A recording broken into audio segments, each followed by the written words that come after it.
I can't speak Norwegian, but I try to learn some words, so tak. And also thank you for coming, even though it's a little bit raining right now. I hope it will stop. And yeah, I'm really excited that you're here, and I would say I'm just gonna tell you a little bit what I'm doing, because you see there's lots of stuff standing here. So I thought I'm gonna show you my favorite tofu recipe, because some people also know me because of tofu, or as the tofu queen I got called somewhere here. So I thought I'm gonna show you my favorite tofu recipe, and it's with a little bit of a Norwegian twist, because we're making tofu balls with a little gravy. And also I've got some little bowls here, so you're able to taste some of them later if you're quick. And I think I'm just gonna start jumping right into the recipe, and later we also have the chance that some of you are able to ask some questions. We've got a microphone, so we can come around and you can maybe already think of some questions if you have any to me, or about tofu, or about cooking, or whatever. And yeah, I'm just gonna start preheating the pans. And as you probably know when you know my Instagram account, is that I really like cooking with tofu. It's actually one of my favorite ingredients. I just gotta focus on the pans to get them going. Okay, now I got it. Every stove works differently. It's always a bit tricky to find out how they work. So yeah, tofu is one of my favorite ingredients to use. Even though growing up I didn't like it at all. So when I went vegan 7 years ago, I was really like absolutely not a tofu fan. And before that, actually not even interested into veganism or whatever. I remember my sister, she's much older than me, and she got vegetarian when I was like 9 or 10 or something. And just 1 second. Now I got it. Sorry. So, my sister got vegetarian when I was much younger, and I just couldn't understand it at all. Probably some of you who are vegan nowadays also had that moment back then when they just couldn't imagine going vegan one day, and then eventually you got vegan now, and now it's like completely normal to you. That also happened to me. And then I started experimenting with different ingredients to replicate flavors I know from my childhood. And that's also how this recipe came up. So I grew up eating like meatballs that my grandma made, and when I went vegan, I tried to replicate that flavor. And I figured out that using tofu is great for imitating the texture and the taste of meat. And I'm using a mix of firm tofu. This is just some plain tofu that I crumbled. You can always buy it in a block like this. And I'm mixing that with some smoked firm tofu. And this is a little trick I can give you to mix smoked tofu and firm tofu, because that gives so much more flavor to the meatballs at the end. It has such a big amount of umami, I would say. And that's why I'm mixing that. And I did a little bit of preparation, so I already crumbled some of the tofu backstage, because I thought crumbling 3 kilos of tofu on stage would take more than 40 minutes probably. So yeah, we're adding that to the bowls right here while the pans are preheating. And then for more flavor, I've got some chopped onions here. So I'm gonna add some of that as well, but not all of that, because we'll need some more for the sauce later. And then also some chopped parsley. And I'm doing 2 bowls just because 1 bowl is not big enough for the 3 kilos of tofu I'm using here. So, and now for the flavor, this is another tip I can give you. I guess many of you probably are already pretty good at cooking, but if you want to increase flavor in tofu dishes or in dishes in general, use soy sauce, because it also has a lot of natural umami and adds a lot of flavor. So we can use a lot here because it's a very, very big amount of tofu. And oops, one of the pans is beeping. Okay. And if you also want to add a nice color to the tofu to make them look even more like meatballs, to maybe convince some of your relatives who are not into veganism you can use black soy sauce because it adds a nice color to it. And this is not so easy to use. Maybe one of you can grate some salt onto that. Thank you. I'm glad I've got some help here because that thing is not so easy to use, and I want to keep going with the recipe. So another spice I'm going to add to that is smoked paprika. This is also very good for making meatballs or tofu balls. Yeah, that was, I mean tofu balls. But I guess you all know that I'm not using meat. So you can just keep grinding. You probably know that tofu has the reputation that it doesn't taste like anything, which is kind of true, but it's not a weakness of tofu, I would say, because that way we can use it in many different ways. We just have to add enough flavor and enough salt in that case to make it taste good. And yeah, I think that's fine. Thank you so much. Little applause for him. Thank you. That's also one thing I have to admit. I can't cook listening to recipes. Even though I create recipes, I never cook following recipes, not even my own, which is sometimes a bit of a problem. But I'm just always freestyling when it comes to spices, when it comes to like creating new dishes. I'm always looking into my fridge and thinking, what can I combine today? What can I use to make it taste good? And that's why I love cooking, because you can just get so creative and combine all different kinds of things to make them taste good.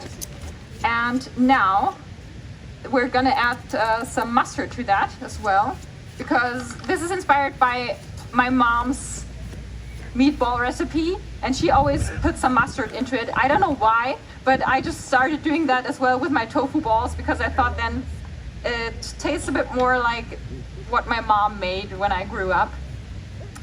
And some vegan bouillon. This is also just to enhance the flavor, to give it more flavor and to make it taste good at the end. And to make that mixture hold together, we will use a mix of flour, cornstarch and chickpea flour. And you might be wondering why I use so many different types of flour and starch to make it hold together. But I figured that this mix just creates the best texture. The chickpea flour makes them a bit more tender, and the cornstarch helps to kind of like firm the tofu together, and also firms it up when we fry it in the pan and then put it into the oven. I'm not sure if we can fit all of them in the oven later, because it's a bit small for 3 kilos of tofu, but we'll figure it out, I'm sure. So now you're gonna add the flour. And by the way, you can also use tofu for sweet dishes, actually. You probably know that. But one of my favorite things to do with silken tofu, and I've just done that like a week ago, is cheesecake. So if you have a friend or a relative or whatever who is like, tofu? No, I don't like it. It tastes like nothing. Then make cheesecake with silken tofu, because I tell you, you won't be able to taste the tofu in that. For example, my little brother, he's very, let's say, skeptical about vegan food and skeptical about tofu. But I once made that cheesecake and he just didn't realize it was vegan. So I've got a recipe for that actually on my page. So if you want to have a very good vegan cheesecake, then you can look that up later if you want to. So all the ingredients are now in the bowl, so we can give it a good mix. And actually it's the best to use your hands. Don't worry, I washed them before. So you can just mash everything together and you will feel already that it's holding its shape and it's working really well. And maybe one of you can come over and help me. You can do this one. I'm doing this one. Perfect, thank you. And you just mash it all together. It's not important that's completely fine. It's okay if there are some chunks here and there. And it just should be like a firm mix that you can shape into a bowl. And I'm gonna make a little bit bigger balls. Usually I go for smaller ones, but I think so everyone can have one later. I think that's a good size. So we can do it like that later. Perfect. So I'm gonna heat up some oil in the pan. And I think right now is a good time that maybe we start including your questions. So if you have a question to me or about cooking or whatever, you can just raise your hand, I think, and then someone will come over and you can ask. Thank you. Sorry, another question about food, but would it be possible to get your book signed later? Yeah, sure. Thank you. That's no problem, of course. So, anything else? So my friend, no, I'm vegan, but my best friend is not. Do you have any tips how to convince her to go vegan? Because Yes. Sorry, I'm not good at multitasking as you might. Yeah, so how to make your friend go vegan. So for me, it's the easiest way to like have positive enhancement. That's also what I do on my Instagram to not be like, oh, you're not vegan, so you're a bad person. I just want to show like you can have very good food when you're vegan. You don't have to miss anything. Maybe cook him a nice meal or yeah, make those tofu balls and try to not convince him like in an aggressive way. Just inspire him to reduce the consumption of meat and to try more plant-based options, and maybe one day he'll be like, oh yes, actually that makes sense, it's good for the animals, good for the planet, and I can have some great food, and maybe that can convince him. I hope that helps. You can also help shaping if you want to. So, any more questions about whatever? Hi. Hi. I normally try to make sweet recipes with tofu. Yes. The only one I managed was cheesecake. Yes. But the rest always still tastes like tofu, no matter how much sugar and vanilla I put in. So do you have any tips? So do you use silken tofu for that? I tried once with silken tofu, but it had like an acidic aftertaste. So I normally try to, if I find silken tofu, it's a little bit harder here, I feel like. So I try to use firm tofu because that's the one I like the most. Yes. But I'm open. Because for me, silken tofu is definitely the best option for sweet things, because it has a very soft texture, almost like in German we say Quark. I think it's like curd or skyr or something. So I would definitely recommend you using that. So if you can find that somewhere here, and then it's also about adding like other stuff to make it not like taste like tofu. What I also like to do is adding dark melted chocolate, which has a very rich taste. So you can kind of cover the tofu flavor, or when doing cheesecake, add lemon zest, add lemon, or maybe also vanilla, as you mentioned, and just try to add more flavors that the tofu doesn't come out so much. I hope that helps. Okay, anything else? Yeah, what's the question? how did you be vegan? That's a nice one. So, as I mentioned before I went vegan, I was very, very skeptical. I thought my sister was going crazy when she told us that she's going vegetarian, because how can she live without schnitzel or frikadellen or whatever? And I just couldn't understand it. And then for school, I had to do like a presentation about how our eating habits influence the environment. And I was like, wow, so many resources go into animal products and we don't know about that. And it's such a big, we can have such a big impact by our eating choices. And then I was like, okay, I'm just gonna go vegan. And from the one day to the other, I cut all animal products, and then figured out that it's actually not that hard. And then I got into cooking, and yeah, I guess the rest is a little bit of history. All right, anything else? Don't have to be shy. How do you actually get into cooking when you're kind of lazy about it? And you like to, but it's kind of more like oh, I'm in the mood for it, rather than I actually need to eat healthier all the time. That's a good question, because I have to admit, even though I'm a food blogger, I'm not motivated all the time to cook and to, chop vegetables and all that. So I think what really helps is having like a structure, having already like a very low, like not many hurdles to get to cooking. So maybe just buy pre-chopped onions or pre-chopped herbs, or do one day in a week where you like prep some veggies and stuff like that. And so that when you start, you don't have to first think about chopping onions or chopping all the veggies. And that way it's maybe a little bit easier to get started, and maybe look for some very easy recipes. Yeah, it's stopping all the time, I don't know why. So maybe that's something you can do. Start with easy recipes and create a structure that allows you to be lazy when cooking. I hope that helps a little bit. Hello. I have a question regarding tofu. Yes. People might feel with me that once you visit a restaurant, the tofu is extremely good. But once you try to recreate that at home, it's never the same.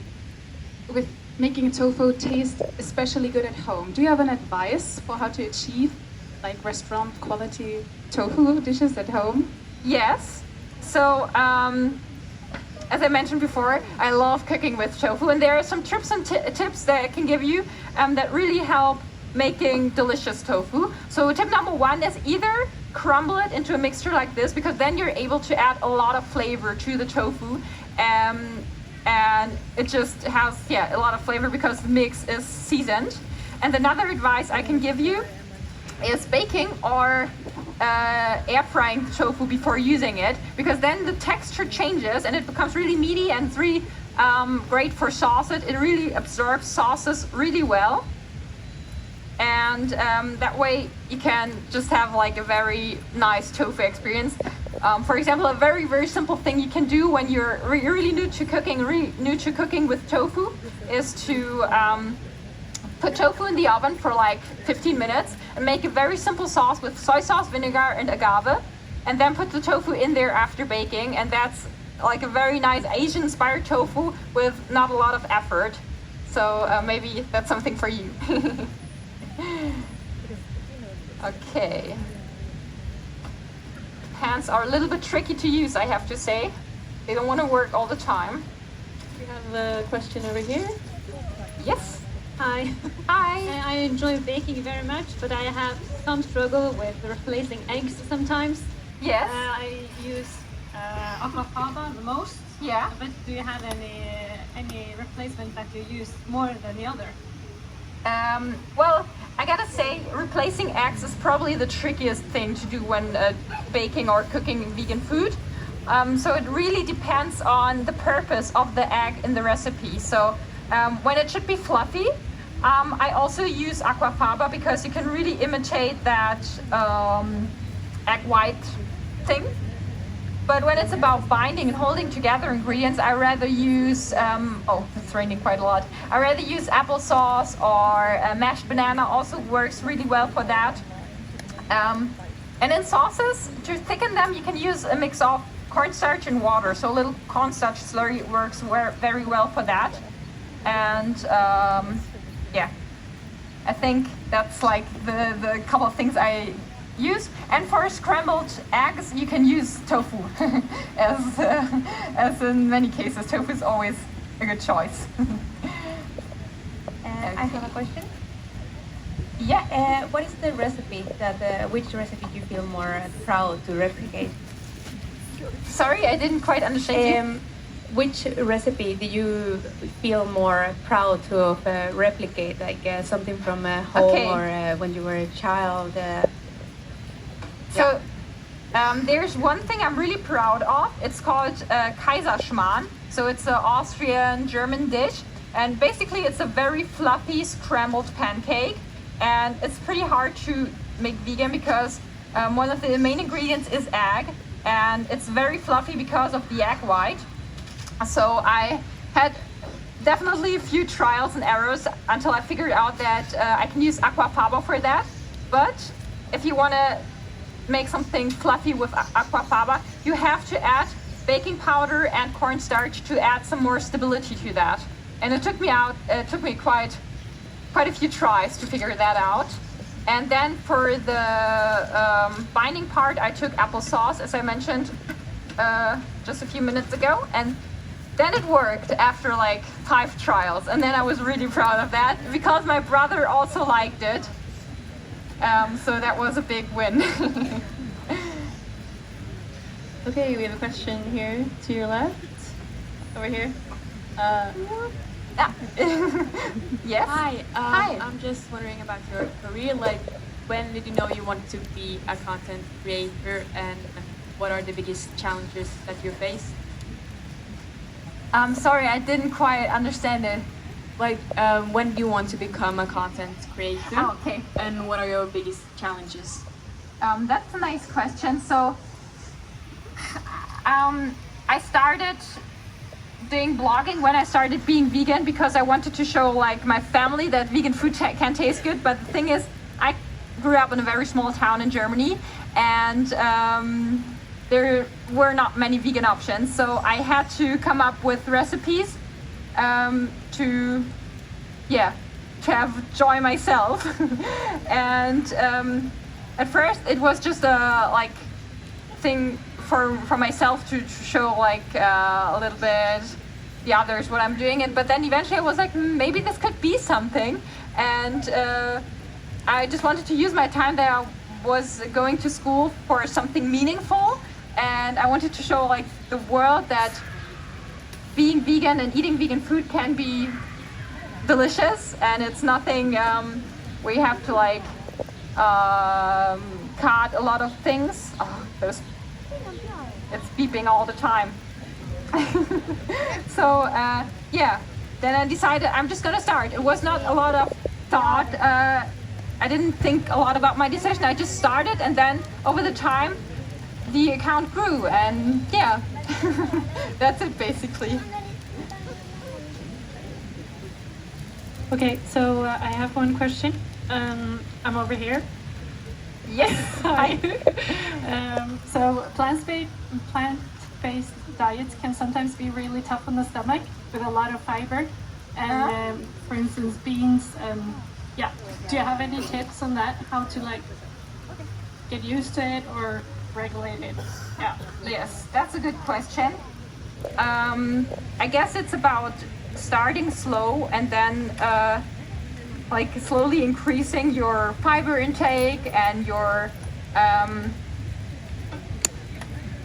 vegetable intake, and not going from 0 to 100 all of a sudden. I think that might be pretty hard for the gut. I mean, I also had some gut issues in the past, and I know that having too much fiber is also a problem. So I think start slow, and just over the time your gut will kind of, how you say it in English?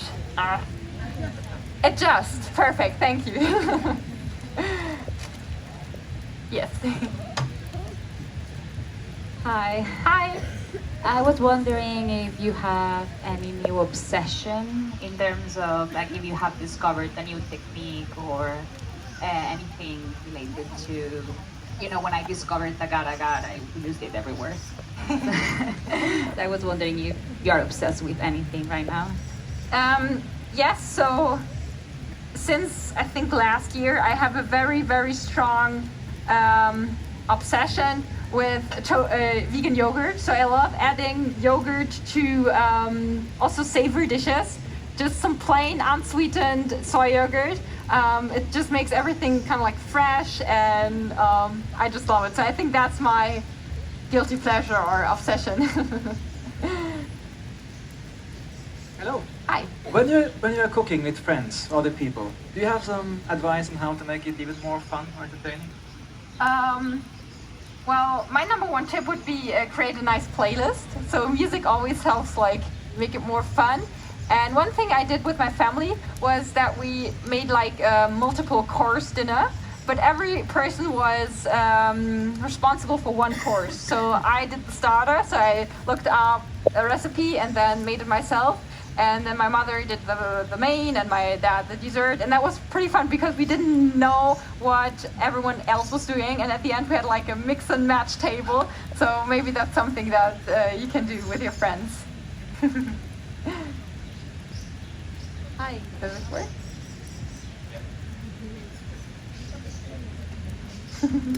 Anything else? Hi. Hi. Hi. I'm sometimes confused being vegan, vegetarian, or non-vegetarian, but I now feel like if I go vegan, so is it a practical solution during winters when you really need some food which is warm to your body? So can being vegan be inclusive all through the year? Is it practical? Yeah, that's a good question. So I'm from Germany, which is also pretty cold in winter, and what I like to do when I want like something very warming is making a very nice stew. So whether that's a dal with lots of spices, some ginger, or like a goulash where I also use tofu and soy sauce and smoked paprika, and then just let it simmer very, very long. That's what I like to do in the winter, and I think it's applicable for all seasons. So obviously in spring it's very easy, you can do like fresh salads, and also in summer light dishes, and then in winter you can try to make like very hearty stews using umami based ingredients. Also mushrooms are great, so you can also do like a very nice mushroom stews, mushroom bourguignon, maybe add some red wine, some tomato paste to add all that flavor and to have that warm experience. You're welcome. Hello. Hi. It's kind of two questions in one, but yes. You mentioned that your sister turned vegetarian before you went vegan. Is she still a vegetarian? And how did your family feel about you turning vegan at such a young age? Yes. Yeah, so my sister is, I would say, like 95% vegan. Sometimes she eats a little bit of cheese here and there, but she's pretty much vegan. And when I went vegan, my family was skeptical because it was also a big step for them. But because I was cooking so much and tried to show them that it can taste good, I kind of like influenced them over the years. And I remember at first my family was not vegetarian or not vegan at all. But after like 1 or 2 years of me being vegan and cooking a lot, they also adapted their diet, and they're also pretty much vegan. I would say very plant-based nowadays. And the only times they don't have vegan food is when we eat out or something. But I think I had definitely a big impact on them, which is really cool. Okay, I think we can take them out. Any more questions? Yeah, all the way on the left over here. Do you have a favorite recipe or comfort food that you always go back to? That's a good one. That's also a hard question. Every time I get asked about my favorite food, I'm like, that's the worst thing you can ask a food blogger. But one of my favorite things to make, especially now in summer, is a very easy sesame noodle dish. So just some soba or udon noodles in a nice tahini dressing with some sriracha and cilantro and tofu. I usually do like tofu crumbles, and yeah, sometimes I add a little bit of kimchi, and that's, I don't know, it's a very easy, comforting dish for me. I make at least once a week, I would say. Yes. So the meatballs are almost ready. Oh, tofu balls. And then we can make the sauce, which is very easy. It's gonna be a cream sauce. And if you have any questions, you can. Hello. Hi. First, I want to say that we have made the cinnamon buns like a lot of times. But secondly, I want to ask you how you find inspiration like for your dishes, and how to always come up with new ideas for content creation also? Yes, that's a good question. So I have to say I have the problem that I get too much inspiration or that I have too many ideas. So whenever I'm in a new country like now, try new restaurants or also see on social media other recipes, sometimes somehow my mind's like, oh, I have to try that as well. I have to try to get my own spin to it. And then I just love being creative in the kitchen and just throwing stuff together until it tastes good or until I reach the result I want to. And it's really just a mix of everything, of going out, eating in other countries, looking at what other food bloggers do. Yes.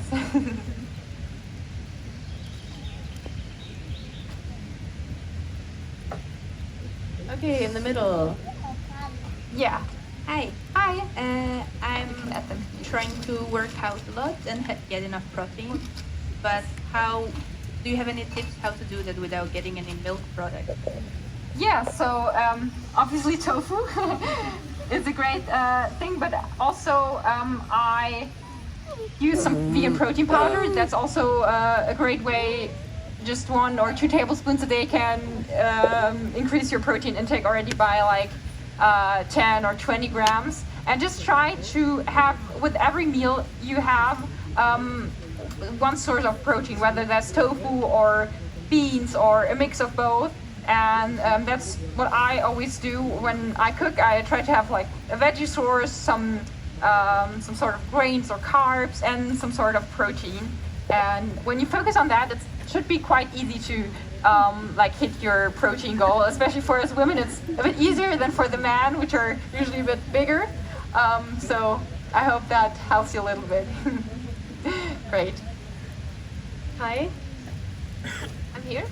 Hi.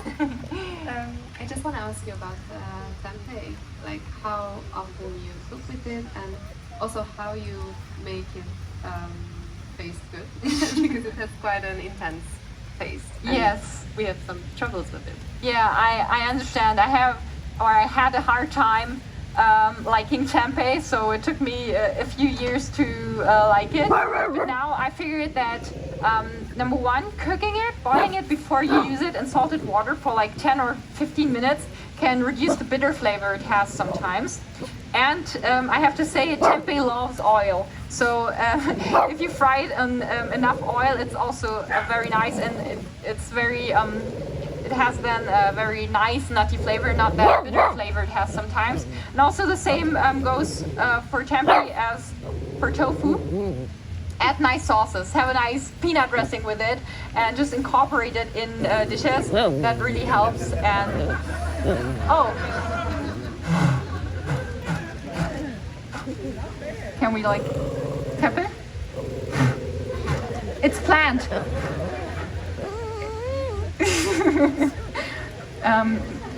Yeah, maybe we can take that out. It's all planned. It shouldn't be boring, you know? I just want to test your attention span. You can take that maybe. Yeah. I can hold it if you, or do you need the, okay. It's all real. Okay, I see someone, everything's fine. Okay, question in the back middle. So, yes, maybe you can put them on the little... Hello, you were the first person that I followed when I got Instagram. I absolutely love your energy. Thank you for being here in Oslo. I was wondering how is it for you to travel to Oslo, and if you were, how was the Oslo Vegetarfestival for you, and if you had any other time in Oslo or in Norway? Yes. So first of all, thank you. And actually, this is my very first time in Norway. I went to Sweden last winter with my family for a couple of days and liked that a lot already. And I arrived here 2 days ago, so I had a little bit of time exploring Oslo, and I really like it. I don't know, it's a nice vibe here in the city. I don't know who of you is from Oslo or lives here. Can just yeah, a lot of people.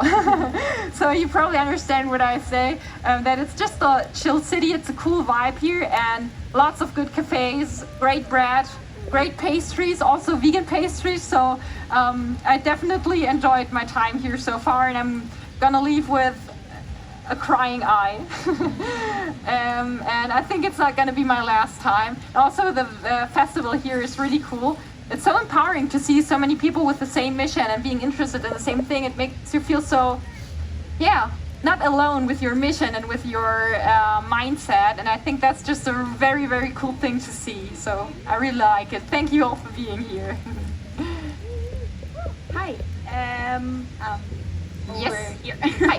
Hi. We've seen your stories like from Friday and Saturday that you've been here. I was wondering if have you tried anything that you were like, whoa, this was really good, or any restaurants that you've been at, or here in Oslo? Yeah. So my first experience here was, I'm just gonna drop the name. It was a vegan bakery called, or I don't know if it's completely vegan, but they have lots of plant-based pastries. It's called Leinenbach. I hope I pronounced it kind of right.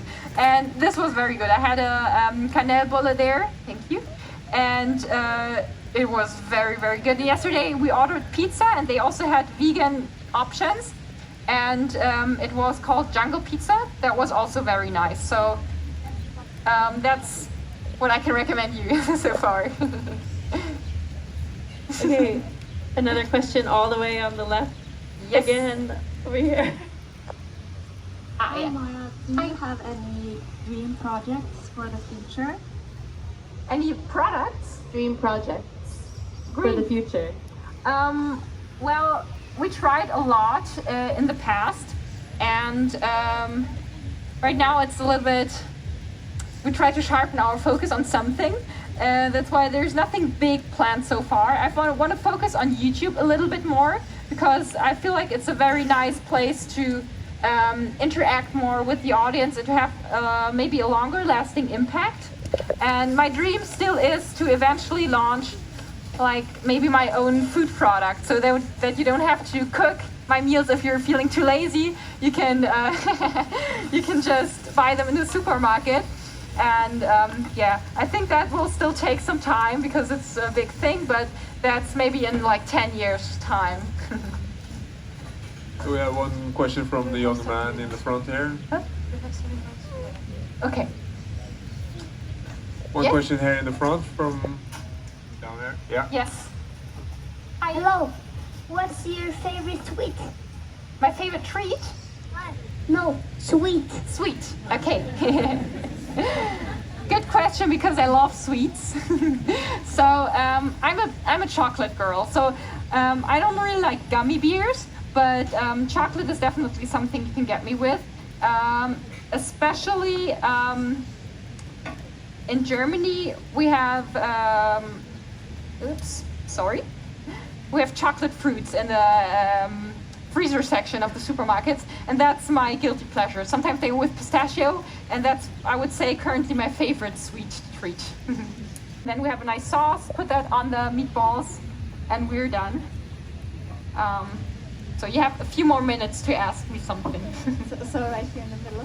Erstmal echt cool, dass du hier bist. Danke, hallo hier. Hi. I will continue in English.